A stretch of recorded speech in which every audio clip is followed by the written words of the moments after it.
TalkTainmentRadio.com. We give you a reason to come. The world's greatest radio.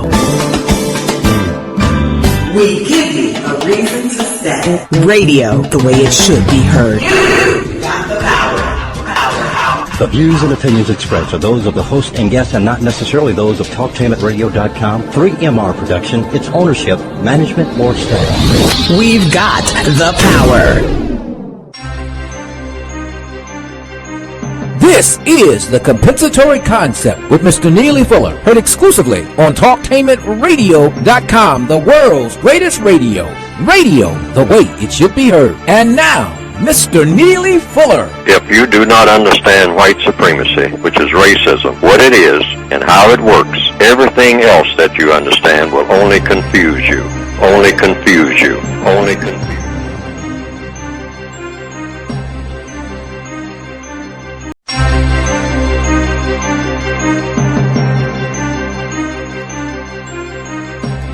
This is The Compensatory Concept with Mr. Neely Fuller Jr., heard exclusively on TalkTainmentRadio.com. Radio the way it should be heard. Joining us live from Washington, D.C. every week at this time, Mr. Neely Fuller Jr., the author of 2 classic works. He joins us live every Wednesday at 10 a.m. And, of course, you can always go and listen to his podcast by going to TalkTainmentRadio.com, hitting programs, and then looking for Compensatory Concept. Mr. Fuller, how are you, sir? I'm still learning. All right. We just heard 2 clips, one from, of course, The Godfather, and the other from the new Black Panther Party, offering at least $1 million bounty for the head, for the capture of George Zimmerman, the arrest, the capture of Zimmerman. And he said to Obama, the time for beer summits is over. Mr. Fuller, let me get your thinking on this notion of offering $1 million bounty for the capture of George Zimmerman. I want to hear your thinking on this, Mr. Fuller. Whoever's offering the bounty, they said what they said.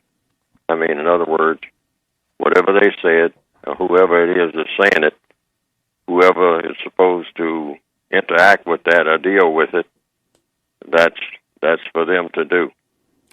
According to what I have written and whatnot, the United Independent Compensatory System concept, each individual stands by his or her work. In other words, anything that I say, I stand by what I say. Anything that I do, I stand by what I do. And that should apply to each and every individual in all areas of activity: economics, education, entertainment, labor, law, politics, religion, sex, and war. So anytime anybody says anything, whoever the person is that's saying it is the person that stands by what he or she says. It's called, in the compensatory system, VGQ. If it's a non-white person saying it, in the system of white supremacy, the non-white person stands by what he or she says. That's victims guaranteed qualification. They are guaranteed the qualification to say anything about race, racism, or counter-racism that he or she wants to say. That's according to counter-racist logic. Each individual says whatever they want to if they are a victim of racism or perceive themselves to be a victim of racism. Then they are qualified to say whatever they want to say, but they stick to whatever they say. And then the next person standing next to them will say what that person has to say. Then the next person, then the next person, and on and on and on. Because each individual should, by all logic and by correctness, take the position that he or she wants to take in how to deal with racism, how not to deal with it, et cetera, et cetera, et cetera. Because ultimately, that person will have to stand by his or her views on what this is about, how to go about doing it in the best way, how to get it resolved in the best way, And last but not least, who is going to do what? It always comes down to exactly what person is going to do. D-O is going to do what?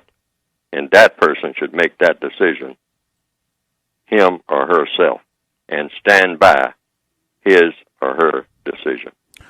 Now, under the code, under the compensatory code concept, under which your book is written, one of your first book, and of course the show is titled The Compensatory Concept, is it appropriate? I'm trying to get past his comments and a bounty. Is it ever appropriate to offer a bounty? Mr. Fuller. According to what I have written under the United Independent Compensatory Code System concept, that's for the individual to decide. No. I'm asking you personally then. Let's take it from where you sit. Would you offer a bounty? Absolutely not. Why not? Because what I have written is, if I'm talking about putting a bounty on someone, I offer the bounty to myself, and then I do the job. I don't understand. No. In other words, I don't offer the bounty to someone else. I'm gonna make it very clear. I don't offer the bounty to somebody else. I mean, I don't. I wouldn't offer a bounty. In other words, if I think that a bounty should be put on somebody's body or head or whatever it is, whatever the bounty means, see, all that's got to be described. What do I mean by bounty? I would describe what I mean by bounty. Okay, let's describe that, and I would describe it to myself, and then I would carry out whatever it is that I say that bounty should be. I would do whatever that I'm going to do. Each individual should do whatever they are going to do according to whatever they're going to do. If they're offering it to somebody else, well, that's what they're doing. If they're offering it to themselves, then that's what they're doing. The person who is doing the talking stands by his or her work. That's what I mean. That's in the word guide that I've written. Everybody stands by his or her work. That's all the white people throughout the world, whatever they have to say about it. I mean, they stand by their work. They stand by what their position is and why they're taking that position. Everybody on the planet is supposed to take a position on everything that happens that affects someone else. Now, everybody. Now, when you say everybody on the planet. Now, when you say, are you saying stand by their words or stand by their work? Stand by their work and their words, because their words are part of their work. I have to stand by anything that I say. Anything that I say, I'm supposed to be able to back it up and willing to back it up. Otherwise, I shouldn't say it.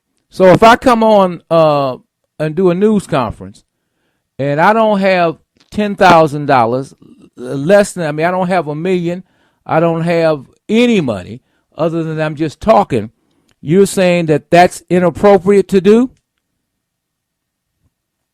What's inappropriate now? Is it if I come on the television and I tell people I've got $1 million, okay, and that I can offer $1 million boundary for the capture of George Zimmerman. George Zimmerman is the guy that's associated with the death of Trayvon Martin. If I come on and I say I've got $1 million and I'm going to offer this $1 million to anybody who can capture. Now, I don't know what capture means. Capture could be dead or alive. He wasn't specific, at least not in the clip I heard. If he is talking about capturing someone or bringing them in or finding out where they are or whatever, and I don't have $1 million, would that be appropriate also? Well, it's appropriate for the person to say that if that's what the person is going to do, and it depends on how they go about doing it and all like that. I'm saying whatever a person does about this problem of racism, and this is very important because no one has ever solved the problem of racism. Mr. Fuller, Mr. Fuller, your phone is breaking up. Okay. And so I don't know what's happening, but it's kind of breaking up a little bit. But I'm sure you'll get it stabilized. And the listeners have observed this. I just wanted to bring it to your attention. Go ahead.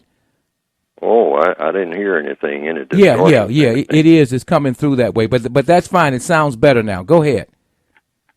Well, I'm saying that under victim's guaranteed qualification. A victim of racism. I don't know whether the person is talking is a victim or not, because my book is written for the victims of racism. Now, what the racists do, that's whatever they do. They practice racism. But my books and my concept is addressed to the victims. And all victims of racism can say anything that they want to say about the solution to the race problem. And so anything that person says, it's that person saying it. I do not have the authority to judge what that person says about race, racism, or counter-racism. I can only express what my views are. I am not qualified to criticize or even to praise what another person is doing. It doesn't work like that. I can only speak for myself. Well, okay, suppose you knowingly know that it is a lie, that it is a practice of deception. And I'm not saying in this case that it is. I don't know that. But let's say that it's a lie. And you know you have inside information because you know that it's a lie. Is it still appropriate to go forward and say it? Is it still okay? If what is a lie? Is something... If someone is out putting a bounty on someone, or not just the bounty, making a statement of some kind, and you know and you have personal knowledge that that statement is a lie, it's deceptive, and yet they're claiming that this is a strategy for countering racism, but yet you know, you have personal knowledge that they are lying about something, is it still acceptable for them to make that statement under the code? Well, Mr. Fuller. Well, it depends on whether or not I'm involved in somehow, either directly or indirectly, in whatever lie is told. And someone is asking me a question about it, and I have to always give the most constructive answer. See, in other words, I don't know what frame of reference in which that would happen. I mean, if I hear it on the radio, if I hear it by someone, saying that someone said something or something like that anywhere in the world, I can't really, you might say take action on it until I'm involved directly. If anyone gives me my opinion, hypothetically, about something that happens anywhere, I mean, something that happens in Tibet, I'll give my opinion, my frame of reference, according to what I've written. That's why I try to stick to what I've written, always a code. That's what I say a code is for. You always stick with the code. You never deviate from the code. That's why a code is a code. So if I'm required to make a comment on something that somebody has said, I have to know a lot of details about a lot of things before I even make a comment. And, that's just the way that works. Okay, so I'm just trying to be clear here. You say a person must stand by whatever statement, and the code allows that. I guess what I'm trying to get at is that if that person is lying and being deceptive, and you or other people have knowledge that they're lying and being deceptive, does the code still say it's okay for that person to go forward and tell a lie? That's what I'm trying to get at. Even though it sounds like that's what they're doing, you may have personal knowledge that they're lying. What should you do under that situation? Well, I would have to be directly involved or either indirectly involved. That's what I'm talking about. I'm saying in a situation where you were directly involved. Where I was directly involved and somebody's saying something that I know is not true. That you know is a direct lie, but it's supposed to be a statement, supposed to be pushing an action to counter racism. What does the code require us to do? Mr. Fuller, I want you to stay right there. I'm going to give you a chance to respond to that. Stay right there. More to come on Conversating the AM, heard exclusively on TalkTainmentRadio.com. Hey there, my name is Athena, and I have some exciting news I would like to share with you about our ministry. And yes, it's happening right here in the city of Columbus at Kingdom Power Baptist Church, where you're cordially invited to attend our worship service. Are you looking for a ministry where you can grow? Do you desire to be a part of a church family where you're not just a number? Do you yearn to exercise your spiritual gifts in the body of Christ? Whether you are a seeker or steep in the faith, Kingdom Power is for you. We are currently worshiping every Sunday at 1980 West Broad Street, the ODOT Building Auditorium. Worship begins at 11:30 a.m. Our pastor is the Reverend Quentin Lamar Respress I. Come on, in anticipation of a blessing and a breakthrough. It's happening at 1980 West Broad Street, the ODOT Building Auditorium. At 11:30 a.m., 1980 West Broad Street, the ODOT Building Auditorium. Worship begins at 11:30 a.m. Are there hidden sex words that impact your brain? Are there secret images and symbols that manipulate and control your child's mind and behavior? Why are so many youth unable to resist the destructive sexual messages beamed into their brain without them knowing they are being manipulated? Do you want answers? Get the new book, Sex Code War by Kahari and Ahara, coming soon. Peace Corps. Life is calling. How far will you go? To find out more, call 1-800-424-8580 or visit peacecorps.gov. For some things, it's okay to sponge off your parents. The occasional free home-cooked meal? Sponge away. But when it comes to car insurance, the time comes to do a big, grown-up thing. Give your parents a break and get car insurance in your own name. When you're ready for your own insurance, go to statefarm.com and find a State Farm agent. A State Farm agent will set you up with a policy that meets your needs and your budget. So get a State Farm agent. There's no better way to assert your independence. The United Independent Compensatory Code System concept by Neely Fuller is considered as one of the substantial and basic books for understanding and effectively countering racism. Neely Fuller will turn upside down everything you've heard and everything you think you know about racism and how it works. Call area code 202-484-5461. 202-484-5461. Do you need to advertise your business or product? What better way to reach your audience than with the oldest form of media that can't be turned off, outdoor advertising. Matrix Media Services specializes in getting your message seen on billboards, on buses, on movie screens, and more. Need assistance with market research or help developing your media strategy? Talk to the experts at Matrix Media Services who will help you cut through the clutter. Call us at 1-800-589-6674 or visit www.matrixmediaservices.com. President Obama was quoted saying, brothers should pull their pants up. But where do you get real solutions to help you with the hip-hop generation? Do what thousands of parents, teachers, social workers, and foster parents have already done. Get the book, Style Over Substance, a critical analysis of an African-American teenage subculture by Ron Mills and Alan Huff. 30 years of research and hands-on work will put answers and practical solutions at your fingertip. So go out and get the book, Style Over Substance, a critical analysis of an African-American teenage subculture by Ron Mills and Alan Huff. I think I'm entitled. You want answers! I want the truth! You can't handle the truth! We've got the power. Justice is better than racism. This is the compensatory concept with Mr. Neely Fuller Jr., heard exclusively on TalkTainmentRadio.com. Radio, the way it should be heard, the world's greatest radio. Joining me every Wednesday, live at 10 a.m. Eastern Standard Time, exclusively on TalkTainmentRadio.com. It's Mr. Neely Fuller Jr. He's the author of 2 classic works, The Word Guide and Compensatory Concept. So, Mr. Fuller is right here. Mr. Fuller, before we've got someone who wants to speak to you, but before I go there, I wanted to give you a chance to finish, give you a chance to respond to the last question that I put on the table. Go ahead, Mr. Fuller. Yes, to the best of my ability, if I understand the question, the code says you should have truth plus justice plus correctness.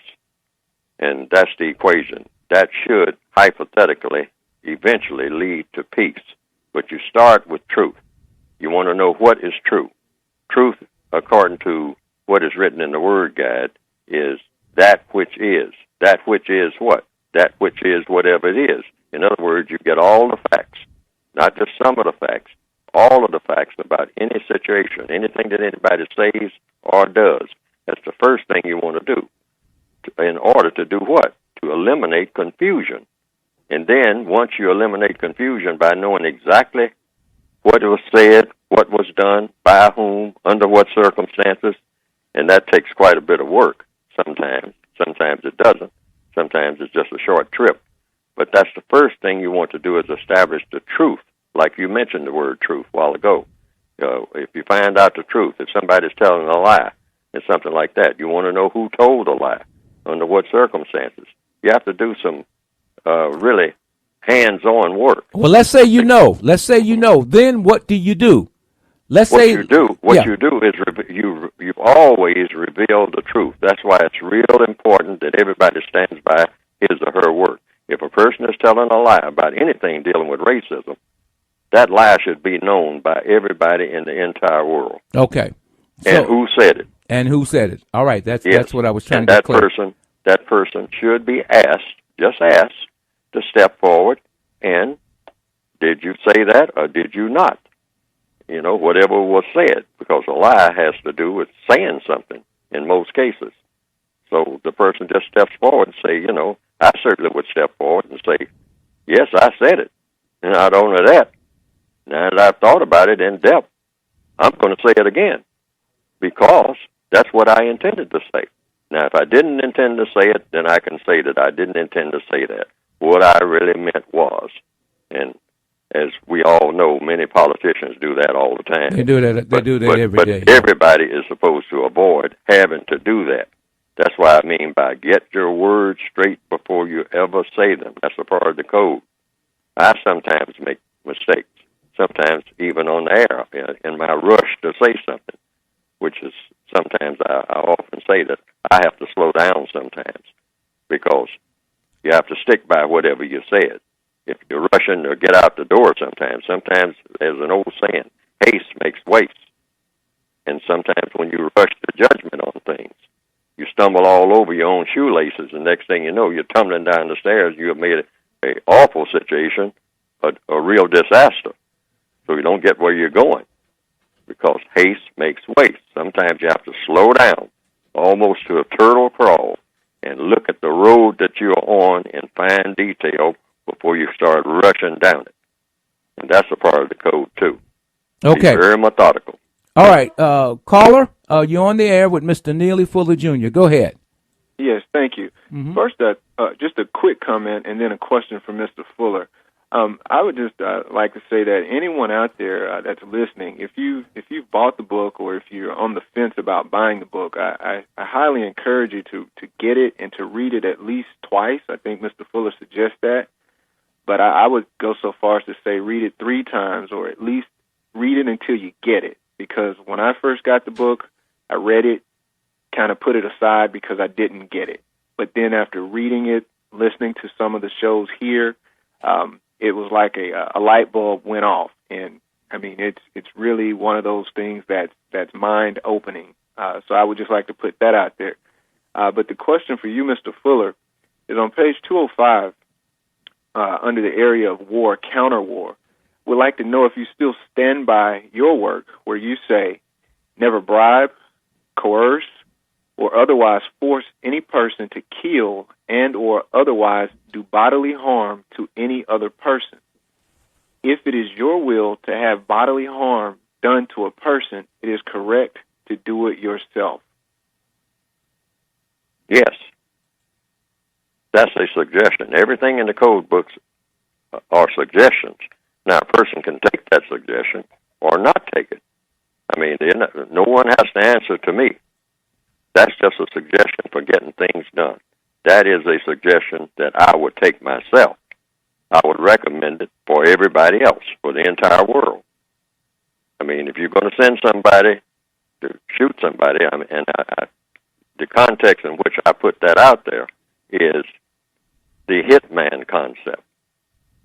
In other words, the Corleones, they hire people to do hits, and people hire people to do hits on them. And I don't think that's the best scenario.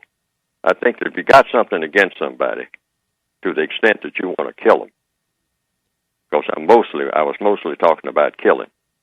If you're going to do bodily harm to someone, willfully and deliberately, with intent, then that definitely should be done by the individual who wants it done. I shouldn't go and talk to somebody else about doing it, and particularly, if I am unable to do it myself, then I should stand by my work and say, yes, I sent that person. I couldn't do it myself, but I sent that other person to do it, because that's what heads of state do, so-called, and whatnot, or people who are the leaders of armies. I mean, sometimes they're just sitting behind desks, and they say, yeah, I want this person, Paul and John and William and Cicely or whomever, pick up a gun and go over there and kill those people down the road, because I think they should be dead. And I'll sit here and wait on your wonderful report of what an excellent job of killing that you did. I think the world would be a better place if everybody just say, well, you know what? Since you want somebody dead, and you're all hot to trot to do all this death business, take this gun yourself that you just handed me, and you go find that person and see how good you are at what you believe in. And I'll listen or read the news reports about what you did, because I don't think that I should do what you want me to do when it comes to killing. I should do what I want to do when it comes to killing. If I want somebody dead, I should do it myself. Now, Mr. Fuller, put it in simple language. Okay, caller, did that answer that portion of it for you? Yes, it did. Thank you. Okay, then, well, stay right there. I want you to, because I want to get your response, caller, also to this. Okay. Mr. Fuller, while everybody is responding to the Trayvon Martin killing, something happened in Chicago. According to the Chicago Tribune, March 18th, that same weekend, of course, a mother and a 1-year-old, these all black people, a mother and a 1-year-old suffered graze wounds in a shooting in the East Chatham neighborhood, this past neighborhood in Chicago. But more equally as important, that this is a 6-year-old, also a 6-year-old, and 7 other people died from gunshot wounds since 5 p.m. on that Friday. 41 people on that same weekend that everybody was talking about Trayvon. 41 people, mostly black, suffered gunshot wounds in Chicago that same weekend. Now, yet we saw Reverend and Al and everybody down there protesting that. Mr. Fuller, do we have this right? Why are we so focused on one when black people are being killed constantly, and in 93% of the cases, it's another black person that's pulling the gun or stabbing, or doing something like that? Help me to understand how to balance this out, because I'm a little confused about how to look at this. Mr. Fuller. The way the United Independent Compensatory Code System concept directs that question, how it addresses that question is, it's not an either or. You do both, and you do both simultaneously. In other words, if a problem is a problem is a problem. I mean, when someone is doing any shooting at anybody, trying to kill somebody, that is a serious problem. I don't care who it is. So all of these problems should be addressed and addressed simultaneously, because in a world dominated by the system of white supremacy, it's the white supremacists who are to blame for all of it. And you always keep that in focus as an umbrella, but you address each and every one of these cases. If it's 2,000 people who have been killed anywhere on the planet, and these people are non-white, the white supremacists are the automatic usual suspects. either directly or indirectly. So they should be asked about it. Why are these people dead? Why are these people dead? And I guess their answer would be, well, why are you asking me? Because you're in charge, that's why. You're running the entire ship. Nobody's running the ship but you. You're the captain of the slave ship called Planet Earth. The entire Earth, for non-white people, is a slave ship under the system of white supremacy. That's the way it should be addressed. Now, we need a better system, and that system should be called justice. And first steps toward doing that is to find out who's doing what every minute of every day that's causing harm to people in an unjust manner. If there's a shooting on the south side of Chicago, Mr. and Mrs. White supremacists, you are to blame. One black person killing another, you are to blame. And you have kind of hinted at this. Those of you the white people, not all white people, but the white people who are running the system of white supremacy, which is the only government in the world, by the way, according to what I have written, which I stand by, there are some symptoms that's even been admitted by some white people who may or may not be racist in the Kerner Commission report. Otto Kerner. Now, some people may not remember that. It's called the Kerner Commission report. Yeah, Governor put Kerner out by of Illinois. President Lyndon Baines Johnson, right. July the 27th, 1967. And on the opening pages. I believe it was 69, Mr. Fuller. I think it was 69. I think he set up either 70 commission. or 69, but anyway, go ahead. Go ahead. I think he set up a commission on July the 27th, 1967, to look into what was called, and it came out in a book called the Report of the National Advisory Commission on Civil Disorders. Correct. And in that book, because I have the book right here in front of me, that report says that it was necessary to go beyond these concepts, because they have said a whole lot before then. They're talking about the riots of the 1960s, to the root question of white racism, of white refusal to accept Negroes as human beings, social and economic equality, no matter how they might feel about Negro civil rights. Says, yet surely it must be a hopeful thing, perhaps the one hopeful note in recent years, that ultimately even such a divided and representative commission could not and did not blink the fact that the single overriding cause of rioting in the cities was not only one thing commonly adduced, unemployment, lack of education, poverty, exploitation, but that it was all of those things and more expressed in the insidious and pervasive white sense of the inferiority of black men. Okay, let me get my brother on the line.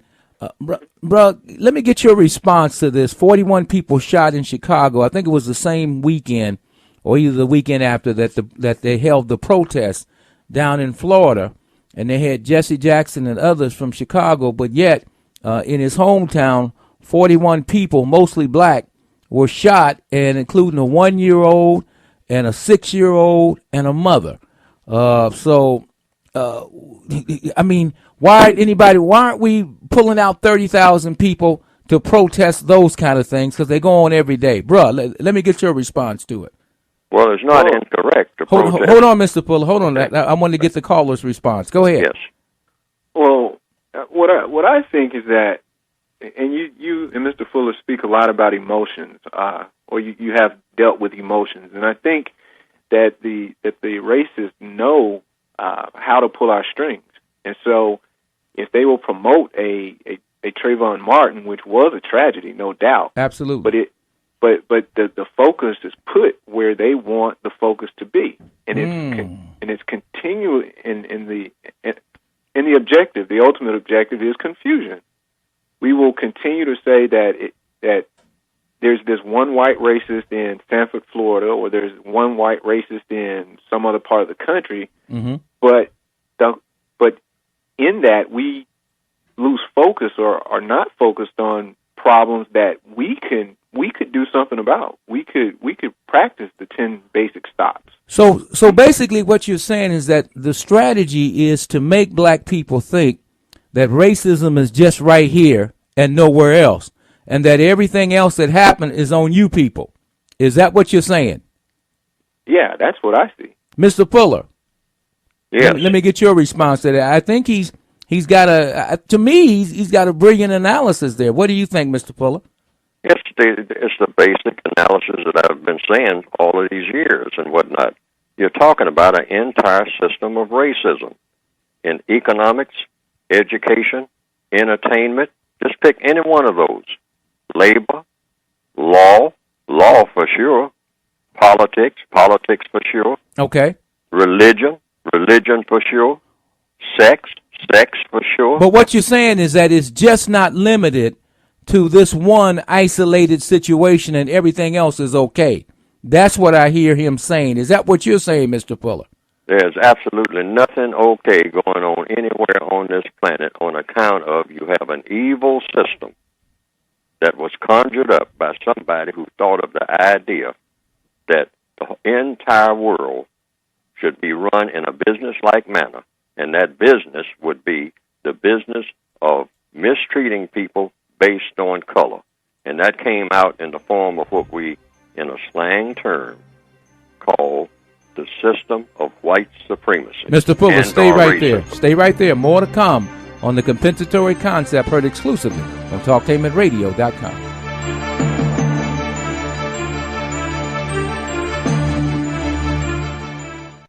There. My name is Athena, and I have some exciting news I would like to share with you about our ministry. And yes, it's happening right here in the city of Columbus at Kingdom Power Baptist Church, where you're cordially invited to attend our worship service. Are you looking for a ministry where you can grow? Do you desire to be a part of a church family where you're not just a number? Do you yearn to exercise your spiritual gifts in the body of Christ? Whether you are a seeker or steep in the faith, Kingdom Power is for you. We are currently worshiping every Sunday at 1980 West Broad Street, the ODOT Building Auditorium. Worship begins at 11:30 a.m. Our pastor is the Reverend Quentin Lamar Respress I. Come on, in anticipation of a blessing and a breakthrough. It's happening at 1980 West Broad Street, the ODOT Building Auditorium. At 11:30 a.m., 1980 West Broad Street, the ODOT Building Auditorium. Worship begins at 11:30 a.m. Are there hidden sex words that impact your brain? Are there secret images and symbols that manipulate and control your child's mind and behavior? Why are so many youth unable to resist the destructive sexual messages beamed into their brain without them knowing they are being manipulated? Do you want answers? Get the new book, Sex Code 4 by Kahari and Ahara, coming soon. Peace Corps. Life is calling. How far will you go? To find out more, call 1-800-424-8580 or visit peacecorps.gov. For some things, it's okay to sponge off your parents. The occasional free home-cooked meal? Sponge away. But when it comes to car insurance, the time comes to do a big grown-up thing. Give your parents a break and get car insurance in your own name. When you're ready for your own insurance, go to statefarm.com and find a State Farm agent. A State Farm agent will set you up with a policy that meets your needs and your budget. So get a State Farm agent. There's no better way to assert your independence. The United Independent Compensatory Code System concept by Neely Fuller is considered as one of the substantial and basic books for understanding and effectively countering racism. Neely Fuller will turn upside down everything you've heard and everything you think you know about racism and how it works. Call area code 202-484-5461. 202-484-5461. Do you need to advertise your business or product? What better way to reach your audience than with the oldest form of media that can't be turned off, outdoor advertising? Matrix Media Services specializes in getting your message seen on billboards, on buses, on movie screens, and more. Need assistance with market research or help developing your media strategy? Talk to the experts at Matrix Media Services who will help you cut through the clutter. Call us at 1-800-589-6674 or visit www.matrixmediaservices.com. Okay, so they call this stuff ecstasy? Interesting. Have you heard about nausea, paranoia? How about the terrible Tuesdays? See, here's the thing about ecstasy. After spending a whole night partying, you can crash, and some serious depression can set in. Suddenly, life without X doesn't seem so great. So you do it again and again and again, and the more you do it, the more you want it. And then you can't figure out how to enjoy life without it. Doesn't sound like ecstasy at all. But hey, the choice is yours. Just don't say I didn't warn you. Sponsored by ONDCP in partnership for a drug-free America. The greatest trick the devil ever pulled was convincing the world he didn't exist. We've got the power. Justice is better than racism. This is the compensatory concept with Mr. Neely Fuller Jr., heard exclusively on TalkTainmentRadio.com. Radio, the way it should be heard, the world's greatest radio. Joining me every week live from Washington, D.C., of course, is Mr. Neely Fuller Jr., and I'm going to give him a chance to tell you how to get his two works, and these are classic works, as recognized all over the world. And, of course, if you want to catch all of our podcasts, all you have to do is go to TalkTainmentRadio.com and hit programs, and then pull up the compensatory concept. Compensatory, COMPENSATORY, compensatory concept, and listen to some of the shows you may have missed or downloaded. Mr. Fuller, for those of you, and there's a lot of people who want to get your books, your works, tell us how to do that, sir. Maybe one of the fastest ways. Many people have computers or access to a computer. They can punch in the words tiny, the word tiny, TINY, .cc/forward, and then the word Fuller. And the word Fuller should be in all capital letters. That's tiny, TINY, .cc/forward, then the word Fuller in all capital letters.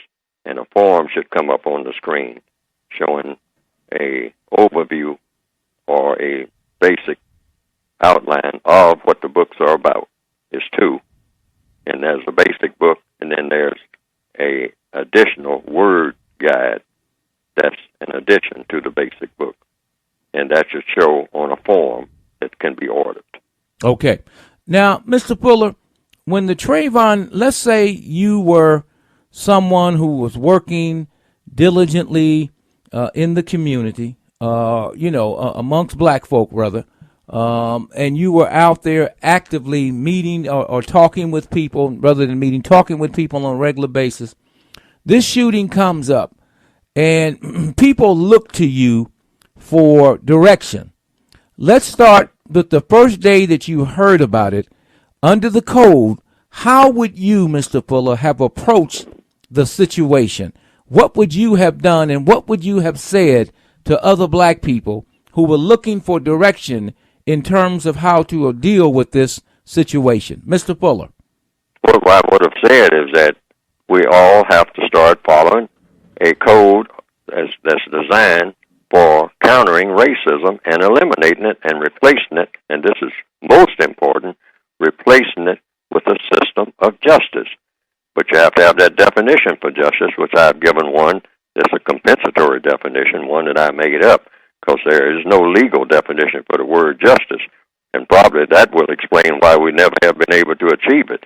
We don't even know what it is. So we don't even have a frame of reference for it. So we at least should have some infancy idea about what it is we're trying to do. Otherwise, we'll just keep having this. And so I came up with a definition, compensatory definition, and I think it will hold up until we find a better one.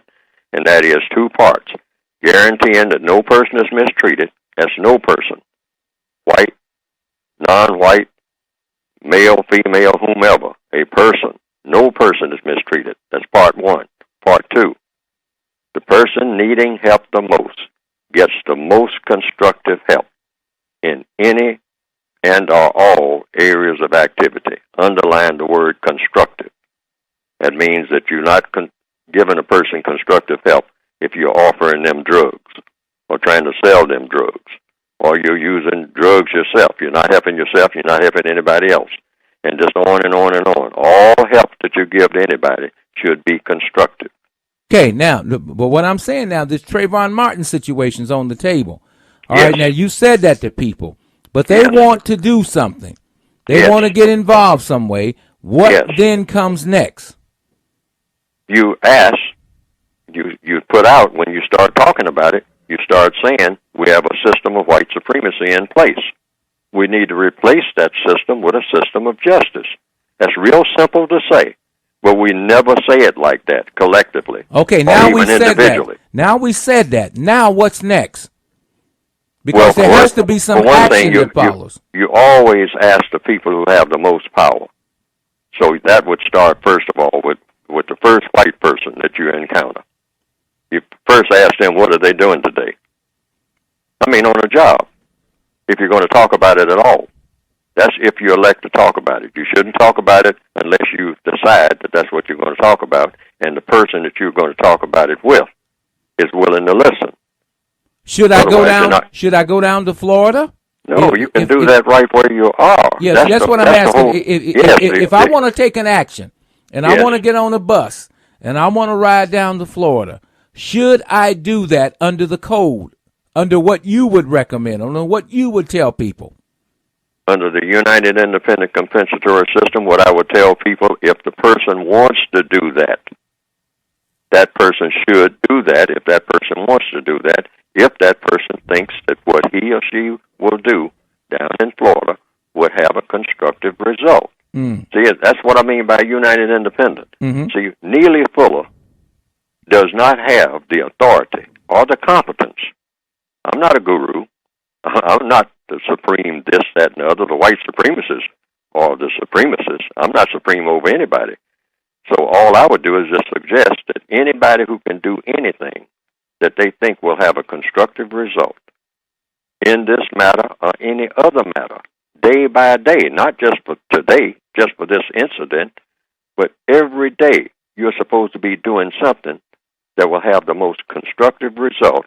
And whatever you're doing is supposed to be directed toward replacing the system of white supremacy with the system of justice. That should be the priority for every person on the planet, because you're not going to have any order anywhere on this planet, not in Iraq, not in Brazil, not on the streets of Chicago, not on those streets of Florida. Down there, you're not going to have any kind of thing going on that makes sense until you replace the system of white supremacy with the system of justice. And every person, white and non-white, should wake up every morning trying to figure out how best to go about doing that. That's what I have written in the book, because I say that you can't solve any problem. See, it's a logical reason for saying that. There's no problem you're going to solve on this planet. All the people who go to church trying to solve problems, the first problem they're going to have to solve is the problem of racism. Martin Luther King was a preacher, and he was getting ready to start his career of just preaching. And that's correct, I guess, if that's what you went to school for. But he said, wait a minute, in being a preacher, I better address the problems that allow me to preach. I mean, people are throwing bombs in churches. How are you going to preach and people are outside throwing bombs in the churches? So I better maybe address something that's going on out here in the streets. Otherwise, the streets will be in here, and I won't even be able to preach the gospel. I won't even be able to have a place to preach if I don't do something about what's going on around me. And I think most preachers will agree, according to what they preach. Most Christian preachers said that's what Jesus did. In fact, his father came looking for him and said, you're supposed to be a carpenter, but you're out here telling people about straightening out the world. And there are some preachers who say the world can't be straightened out. Well, maybe so. That's for them to argue about. But you have to be able to do something just to get to church. When you get in your limousine to go to your church to preach to your congregation, I notice you got a lock on your car. What's that about? I'm saying you have to straighten out your environment. That's the first place to start if you're going to get anything done. Straighten out your environment.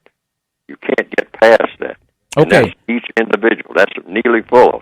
I have to straighten it out. Okay. When I get ready to go to the grocery store, I have to consider what route I'm going to take. Otherwise, I might get mugged. I've been robbed on the streets of Washington, D.C., supposedly, quote, unquote, the capital of the world. I shouldn't be robbed on the streets of Washington, D.C., ever.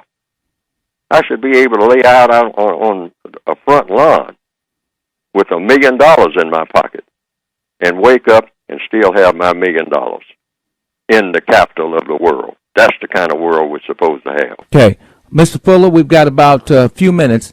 Any thoughts you have, closing thoughts you might have, anything that you might want to, that you would probably want to present? Go ahead.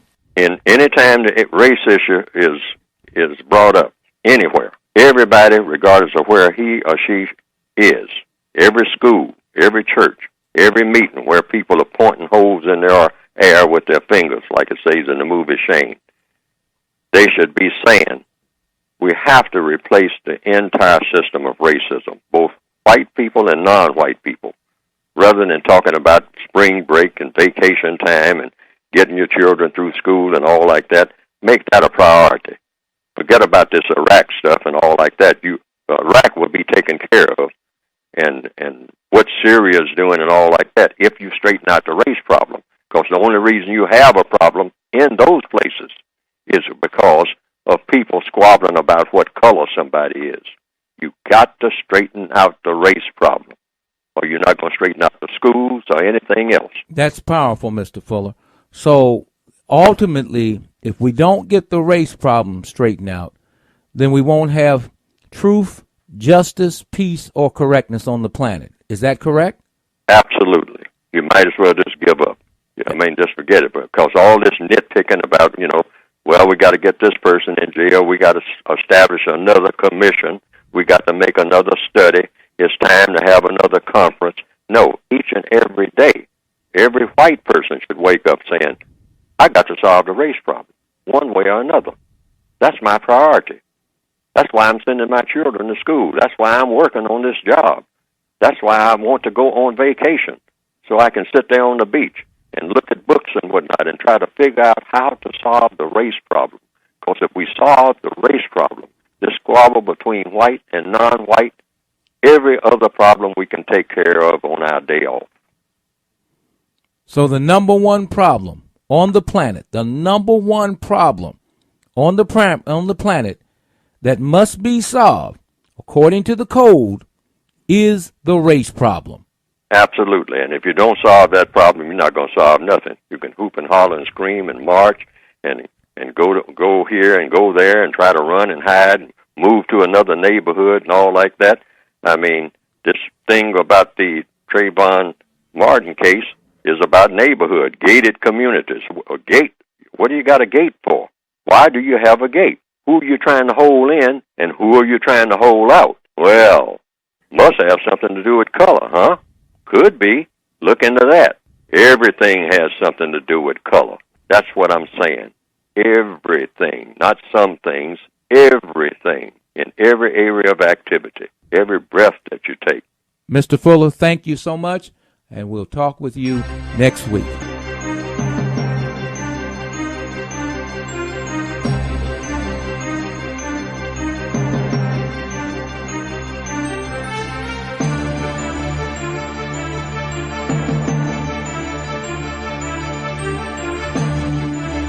Thanks for listening to The Compensatory Concept with Mr. Neely Fuller, heard exclusively on TalkTainmentRadio.com, the world's greatest radio. The most important question in all racial matters is why.